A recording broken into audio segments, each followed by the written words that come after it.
Good afternoon, everyone, and welcome to this webinar. I'm Rebecca Lambert from HSE People, and this afternoon I'm joined by Nish Sullivan, Head of Business Development at Veriforce CHAS, Brian Holcroft, Director of HSE at McCartney and Stone, and Ari Fatta, Technical Standards Manager at Veriforce CHAS. Nish is going to be our host this afternoon, so I'm going to hand over to her now. Thank you very much for joining us. Awesome. Thank you, Rebecca. Good morning, everyone, and thank you for joining us today. My name is Nish Sullivan, Head of Business Development at Veriforce CHAS, and I'll be hosting today's session from risks to results, how to take control of contractor compliance. I'm joined by a fantastic panel today, Ari Fatta, our Technical Standards Manager, and Brian Holcroft, Director of Health, Safety and Environment at McCarthy Stone. Between us, we're going to bring both the technical insight and the real-world application of contractor compliance. What's happening, what's changing, and most importantly, what you can do about it. Before we get started, just a few quick housekeeping points. We'll be running for around 45 minutes and all attendees will be on mute throughout the session. If you do have any questions, please feel free to submit them into the chat and we'll follow up afterwards with a Q&A document. With this in mind, I'd like to welcome our Technical Standards Manager, Ari, who will help us to position some context around our discussions today. Over to you, Ari. Thank you, Nish. So just a quick introduction to myself before we sort of get into the data. So as Nish mentioned, I'm the Technical Standards Manager at CHAS, and one of my responsibilities is to develop and maintain the technical standards of our assessments to ensure that we have a consistent application of the standards across the different modules that we offer. And prior to joining CHAS 6 years ago, my background was in the construction industry, and this included working as a principal designer, as a health and safety consultant, as a corporate health and safety advisor as well. I also had some experience in rail and worked on the HS2 Old Common Station design as part of the design risk mitigation process on that project. But that's enough about me. So let's start by speaking about the data, because I think it's really important we understand the scale of the issues before we start talking about some of the potential solutions. So in terms of the latest HSE statistics, they do make for sobering reading. So I want to sort of walk through some of the headline numbers for construction specifically. And I'd encourage us all to remember that these are not just numbers on a page. The figures do represent real people who went to work with a reasonable expectation that their health and well-being would not be negatively impacted. And it also represents the ripple effect of substandard health and safety and risk management. So in the year 2024 to 2025, 35 construction workers lost their lives, and the construction industry continues to account for a disproportionately high share of all workplace fatalities in the UK. There were 15,000 construction workers that were reported to be suffering from work-related stress, anxiety, or depression. And this is something that can be easily overlooked as it's not as visible as a physical injury, but it nevertheless represents a significant and growing area of risk within the construction industry. In terms of the most common causes of fatal and serious injury, falls from height, being struck by moving objects, and manual handling were the most common, and these are all activities which are routinely carried out on construction sites. Additionally, 2.2 million working days were lost to injury and work-related ill health, and an estimated £1.4 billion in annual costs were incurred to the industry from work-related ill health and injury. So let's consider why construction is so high risk. I'm sure we're all aware, but just to sort of recap, it's a complex working environment. You have multi-tiered contractor networks of principal contractors, subcontractors, designers, sole traders, all working on a single site, often simultaneously. So, routine activities such as working at height, confined space work, and, operation of heavy machinery then present additional risks. And then you factor in things like the pressures of managing multiple concurrent projects, project deadlines, and being able to source skilled and compliant contractors at pace. you can see how the sort of risk profile just increases. So why is contractor compliance critical? So I want to spend a moment on this because it's directly connected to each of these statistics, because it's easy to sort of look at the numbers and think they may be someone else's business or something that's abstract. But the reality is, without robust contractor compliance, every organization has a potential to be exposed to the legal and operational impacts. And under the law, safety is not something that can simply be delegated away. So the first reason why it's critical, so safety. So the most important aspect really is keeping people safe. So the legal duty of care doesn't stop at the directly employed workforce under the Health and Safety at Work Act. Employers have a non-negotiable duty to conduct their work in a way that ensures people not in their employment are not exposed to risk. So, for example, this would include the subcontractor workforce. Within CDM 2015 as well, it mandates that any person appointing a contractor or designer must take reasonable steps to satisfy themselves that the person they're appointing has the necessary competencies to fulfill the role or the organizational capability to do so. And most recently, within the Building Safety Act and the relevant secondary legislation that came out of that, it introduced the concept of the golden thread, which requires a continuous digital trail of competency and safety information, essentially to improve accountability and to ensure duty holders actually own their responsibilities fully. Specifically within Regulation 11 of the amended building regs, the client responsibilities now do include a duty to plan, manage and monitor projects to ensure that both the design work and the building work is compliant. The second reason why contractor compliance is so important is operational efficiency. So beyond the moral and legal imperatives, there's a clear operational case for ensuring that robust contractor compliance is in place. So, every accident, every near miss, every regulatory intervention will have a direct impact on project timelines, on costs, and the ability to successfully deliver a project.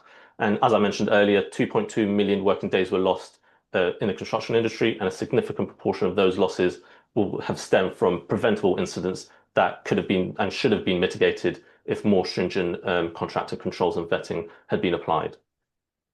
Lastly, and finally, reputation. In an industry where reputation and trust are so important, your contractor compliance record is now increasingly visible to clients, to insurers, to regulators, and also the contractors that you wish to attract. So the building safety agenda has now shone a very public spotlight on accountability across the supply chain. So a single high-profile incident linked to a contractor can cause lasting reputational damage that can potentially take years to rebuild.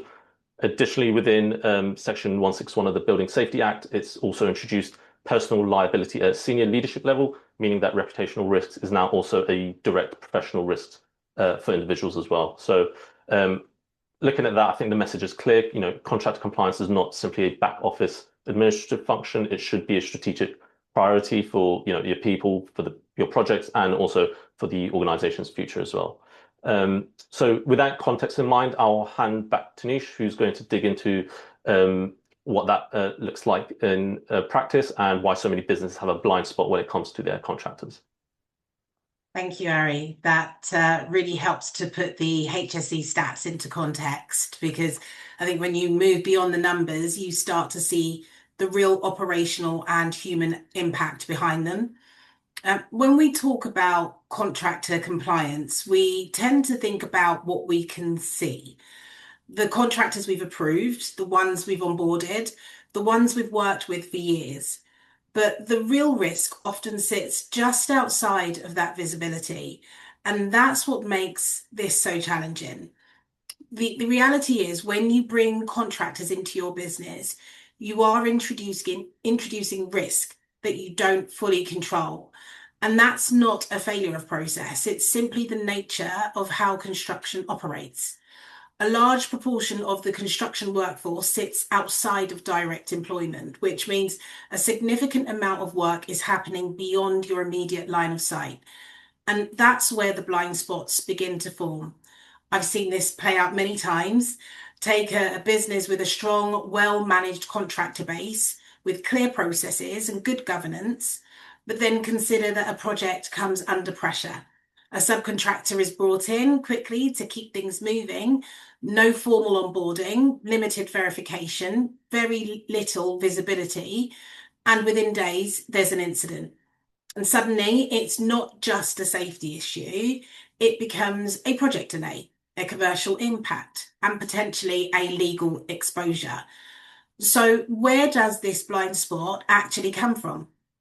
Firstly, it's important to recognise that contractor risk is often higher than we assume, because we naturally trust that if someone is on site, they've been vetted properly. But that's not always the case. Contractors aren't always assessed to the same standard as employees, and they don't always receive the same level of oversight or training. Secondly, the risk itself is incredibly diverse.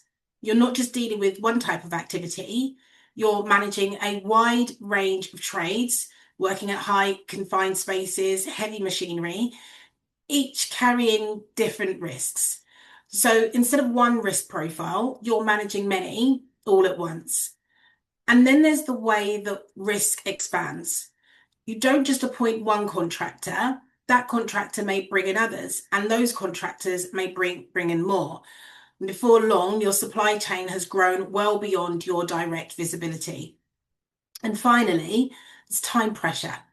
When projects need to move quickly and when deadlines are tight, that's when compliance checks can start to slip. Not because people don't care, but because speed becomes the priority. All of this is happening in an environment where expectations are increasing, with frameworks like CDM, the Building Safety Act, and increasing scrutiny across the industry. The standard for contractor management is rising, and rightly so. So when you bring all of that together, higher risk, greater complexity, expanding supply chains, time pressure, and tighter regulation, it becomes clear why this is such a difficult space to control. And that's why the real question isn't, is there risk? It's how visible and how controlled that risk actually is. So we've talked about the challenge, the lack of visibility, the complexity, and how easily risk can build across a contractor network. But the important thing to recognise is that this can be solved. There are organisations already taking control of this and doing it really well. So what I'd like to do now is bring this to life through a real world example. I'm delighted to hand over to Brian Holcroft, Director of Health, Safety and Environment at McCarthy Stone, an organisation operating at scale with a complex contractor supply chain and a strong focus on doing this properly. Brian's going to walk you through their journey, the challenges they've faced, what they needed to solve, and how they've approached contractor compliance in practice. Brian, over to you. Thank you very much, Nish. Hello, everybody. Yeah, my name is Brian Holcroft. I'm Director of HS&E at McCarthy Stone. A little bit about McCarthy Stone, for those who don't know, we are the UK's leading retirement house builder and developer. We've got a national footprint. We've built throughout the UK. We have retirement living plus products. We also build bungalow living and some housing. Our operating model is end-to-end. We identify the land, we design it, we build it, and then crucially, we own that building, we maintain that building once it's occupied. So we have then the long-term management issues that come with that. As a result, we've got quite a mix of supply chain, national contractors, but many local and regional SMEs as well, both in the new build and the maintenance side of it. We have a wide range of trades, from construction through to maintenance, specialist systems, fire systems, lifts, those sorts of things as well as things like landscaping and repairs. We tend to have quite long-term relationships with our contractors, but we are always looking to onboard new people, and particularly when we move into geographical areas we haven't built in for some time. In terms of my role and my background, I've worked in construction throughout my working life. I haven't always been in the safety team. I was actually a ground worker, a contractor previously, so I've seen this from both sides of the fence, and I've learnt the hard way, not the theoretical problems from not getting this right, but I've seen the real issues from that as well. I'm now responsible for the safety strategy, for contractor compliance, and for competence. And the Building Safety Act which has already been mentioned a couple of times today, has really strengthened what I believe was already in place through CDM, but perhaps wasn't being implemented as well as it could be. We also need to ensure a consistent risk-based contractor management approach. Not every contractor brings the same risk to site, so not every contractor they don't need to be treated in exactly the same way, but what we do need is a consistent level playing field in terms of the principles we adopt. In terms then of the challenge and the compliance journey, to put a bit of context on it, I've been with the business 12 years now, and I think it's fair to say that this was an area we struggled in due to the fact that we were so inconsistent at the way we were vetting our contractors. We have offices across the country, and they all had their own ways. While it would be true to say we had a system, it was perhaps interpreted and implemented inconsistently by people. And, you know, truth be told, sometimes you just need to get a contractor onto site. And so maybe we weren't being as diligent as we could be. It was all done manually. It was all spreadsheet based. Trying to find records of these going back was difficult. That meant we were duplicating things. Sometimes we might even have more than one person vetting the same contractor, particularly if that contractor worked across different regional offices. It was very hard, therefore, to demonstrate that we were taking our due diligence seriously and doing it as well as we could be under CDM, now under the Building Safety Act. And it was a very heavy admin load. Nobody really enjoyed doing this. This was one of those tasks that was often, well, should health and safety not be doing? No, get commercial to do that. Well, construction are employed and get commercial construction to do it. Nobody really wanted to do this because it's quite laborious. And contractor, for you guys as the contractors, the requirements were unclear because we weren't consistently letting you know what it was that we wanted or how we wanted it presented. That can lead to delays. That can lead to the appointment being delayed, starts being delayed, which then increases the pressure once we get you on site, because now that 3-week program is a 2.5-week program. And so that can lead to issues as well. So what did we need? We needed, as a key priority, we recognized that we needed one central contractor compliance system that we can all access, that we all can see the single point of truth at any one time, no matter what department we're in. And it means that we're not, again, duplicating, we're not doing this more than once, and you're not having to complete more than one application also. We massively needed to reduce the admin burden on our internal teams. It just wasn't efficient for us. And we needed something simple, a simple experience for the contractors, something that you would be familiar with. And again, that word consistency, we're checking consistently and you're completing consistently. And we needed something that gave us real-time visibility. Often the turnaround on these things could be quite tight. So waiting, days or even a week, 2 weeks, just not efficient. So we needed that real-time visibility. And we wanted to do this with a long-term partner. We wanted to do it with somebody who wasn't going to be here today and gone tomorrow, and somebody who we knew and already had a relationship with. So the solution we came to, we looked at our options, and the solution we came to was Veriforce CHAS. We chose them because we already knew them. They were already the name that we knew. They've got strong credibility within the industry and could scale with us as we needed to scale as well. We got a clear onboarding and communication plan. We worked between people within McCarthy Stone and Niche and the team there at CHAS Veriforce, and it helped us deliver a smooth rollout of this across the country. It also gave us that consistent, transparent process that we were looking for, and that we'd failed to land in the previous years leading up to this. We now increased approval rates because you know what you're doing now as a contractor. When you come to go through this process, you know what's required. This isn't something new. And so that meant that we were now getting contractors who we were approving more often, and we were having to push back less. That single point of the truth is really important as well. Managing this on 10 different spreadsheets in 10 different parts of the country just doesn't work. And it allowed our internal teams to do other things, to focus on the assurance side of it, to focus on the quality side, the safety side. And so it just helps us all.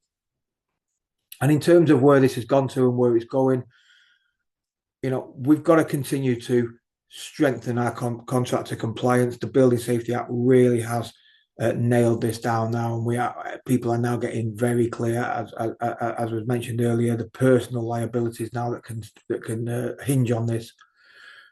We also use the CHAS data for insight and for targeted support.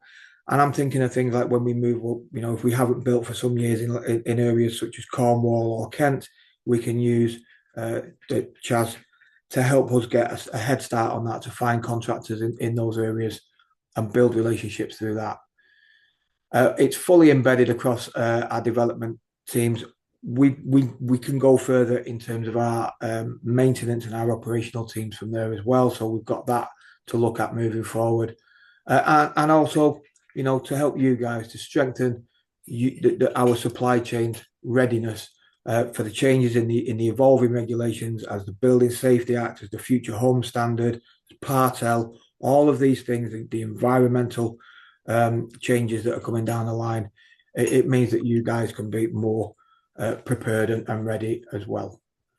So just in closing, I think our partnership with CHAS has given us exactly what we needed. I've said the word consistent a lot, and I'll say it again, that consistent, centralized and future-proofed approach to contractor compliance. It's improved transparency, reduced our internal admin pressure, and has supported our supply chain in meeting the standards that we as a business and our customers expect. It's set the foundation, and we'll continue to build on it as our requirement to strengthen compliance evolves through regulation. So thanks for asking me along today, Nish. I think I'm going to hand back to you now. Thank you, Brian. That was really valuable insight. I think what that highlights really well is that these challenges aren't unique. They are happening across the industry. So the question really now becomes, how do we actually address that in a structured and scalable way? Because as we've seen, this isn't just about good intentions. It's about applying consistent standards, as Brian and the team have done at McCarthy Stone, with the right level of visibility and control. So to bring that back to life, I'd like to hand back over to Ari Fatah, who leads on how our assessment processes aligned to industry frameworks and regulatory requirements. Ari, over to you. Thanks, Nish. Okay, so what I'd like to do now is basically give a picture of our contractor assessment and how it's sort of structured to address some of the challenges we've been discussing today. But just to quickly revisit the regulatory backdrop, because it's continuing to change, and the HSE statistics we looked at earlier are part of the reason why, and in line with the overall trend and movement towards better governance and accountability in the building industry, particularly following the Grenfell Tower fire, which took 72 lives. The government concluded that the existing regulatory system was not fit for purpose, and this was highlighted in the Hackett review. So, as I mentioned earlier, the BSA did introduce significant reform.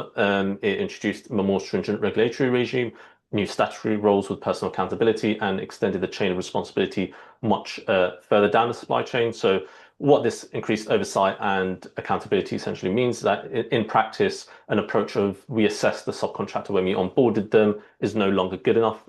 Compliance needs to be a continuous and auditable process, and aligned to recognized standards rather than just a one-time pre-qualification tick. So CDM as well, I'm sure we're all aware, places clear duties on clients, principal designers, principal contractors to plan, manage, and coordinate health and safety throughout each phase of a project. And in the absence of a robust contractor compliance framework, meeting these duties can become an uphill battle, and that doesn't not necessarily need to be the case. In terms of the CHAS assessment standards then, so these are aligned to SSIP and CAS. So SSIP is the recognized umbrella forum for health and safety pre-qualification in the UK, which our CHAS standard product is aligned to. And this is endorsed by the HSE for construction procurement as well. And SSIP schemes can also apply mutual recognition through a deemed satisfied process, which reduces duplication for contractors and provides hiring clients with a trusted and nationally recognized benchmark for health and safety. Secondly, we also have the Common Assessment Standard. So this was developed by Build UK and it evolved out of the previous PAS 91 standard, and it's now essentially the construction industry's gold standard for pre-qualification. So this is what our CHAS Elite product is aligned to, and it was designed to essentially replace the fragmented system of needing multiple accreditations and replacing that with a single comprehensive audit that is recognized by major public and private clients and is now actually a mandatory requirement for government contracts. And it can also be used to verify whether a contractor has the organizational capability to discharge their duties under the Building Safety Act, as there is now a building safety module within the Common Assessment Standard. So the Common Assessment Standard, it covers 13 areas of risk management. So aside from health and safety, it includes building safety, quality, environment, corporate and professional standing, information management, information security, anti-bribery and corruption, and insurance as well. So it's a comprehensive assessment that goes beyond just health and safety management and includes other areas of risk relevant to supply chain that you need visibility on.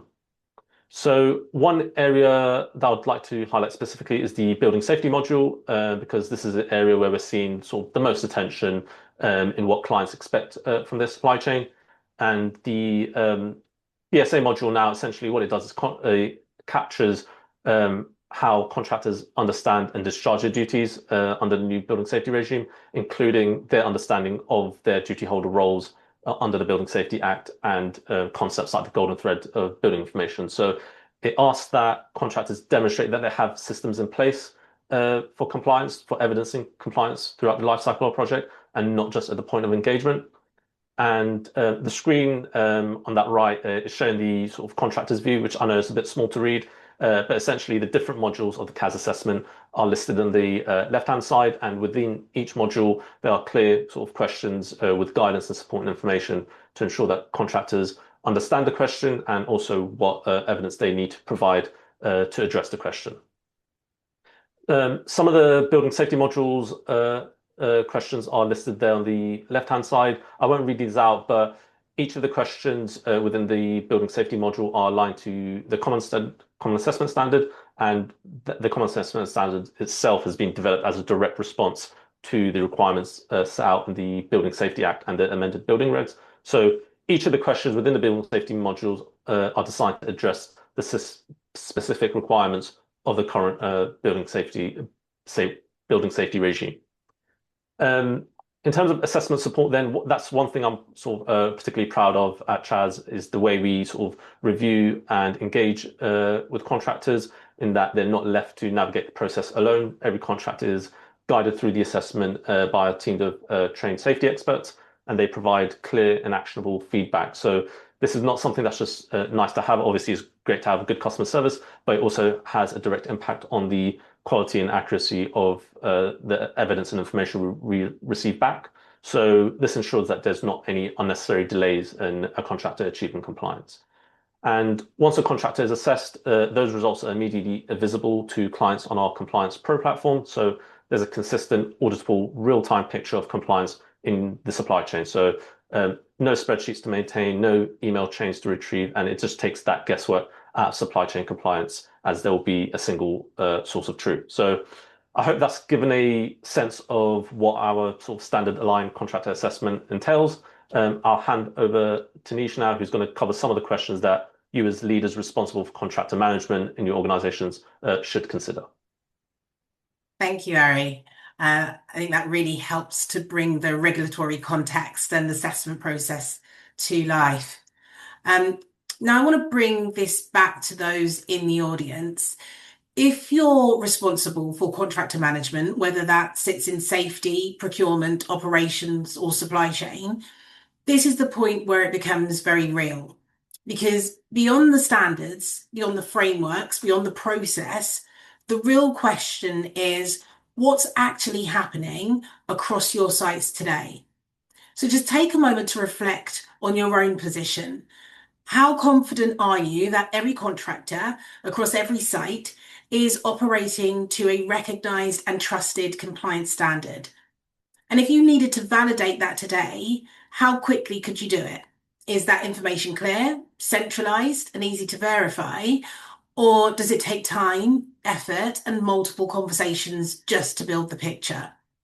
And when the legislation changes, and we know that it does, how confident are you that your contractors are keeping pace with that change? Not just a small core group, but right across the wider supply chain. And then there's consistency. Is the standard the same across every site, every project, every team, or does it vary on who's hiring and how quickly someone is needed, or what level of oversight is in place at the time? And probably one of the most important questions of all is, are your contractors genuinely verified as compliant, or are they simply assumed to be? So if any of those questions create uncertainty, that is exactly why this matters, because what organizations need is not more complexity, but a contractor management approach that is consistent, visible, and controlled. And that's exactly what this looks like in practice. Straightforward contractor assessment built for construction and aligned to recognised standards such as the Common Assessment Standard and the SSIP. End-to-end contractor assurance with consistent compliance standards across each contractor, site and project, visible in real time on a cloud-based platform. Contractors actively guided through the assessment by trained safety experts, and efficient contractor matching, giving organisations access to more than 32,000 approved contractors by geography and compliance level. And importantly, this is not theoretical. This is already supporting organisations operating at scale across construction, infrastructure, housing, and the public sector. These businesses facing the same challenges as we've discussed today: visibility, governance, assurance, and consistency across increasingly complex contractor networks. So, when we talk about consistent, visible, and controlled contractor management, we're talking about a model that is already working in practice. And that's where the conversation starts to shift. Because once contractor compliance is controlled properly, it stops being just a risk management exercise and starts becoming a business advantage. It means reducing accidents and improving safety, doing everything you can to protect the people operating on your sites. It means stronger operational efficiency, because fewer incidents and fewer compliance failures mean better project continuity and less downtime. It strengthens your position in procurement and tendering, because organisations that can clearly demonstrate robust compliance credentials stand out. And it reduces the time and effort spent sourcing contractors, because when you have access to reliable, compliant contractors, recruitment becomes quicker, easier, and more effective. So this isn't just about avoiding problems, it's about creating safer sites, better delivery, stronger reputations, and a more resilient business. That's what turning contractor compliance into a competitive advantage really looks like. So just to bring things to a close, we have covered quite a lot today, but if there's one key takeaway, it's that contractor compliance isn't just about meeting requirements, it's about control. Control over who is operating on your sites, control over the standards they're working to, and control over the risks within your supply chain. And the organisations that get this right aren't just reducing risk, they're improving performance, safer sites, more efficient delivery, stronger reputations, and greater confidence across the business. That's what moving from risk to results really looks like. If you'd like to explore how we can support you, whether that's reviewing your current approach or simply having a conversation around best practice, we'd be very happy to help. But before we finish, I'd like to thank our panel experts, Ari and Brian, for their valuable insights today. We'll also be sharing the recording along with practical toolkit content to support you. So please do keep an eye on those in your inbox. Thank you once again for your time. We truly appreciate it. Take care. Fantastic. Thank you very much, Nish. And I'd like to thank you, Ari and Brian, for joining us today, and also for all of you that have watched and hopefully taken, in all the very valuable insight and information that's been shared. And we look forward to seeing you all very soon. Thank you very much.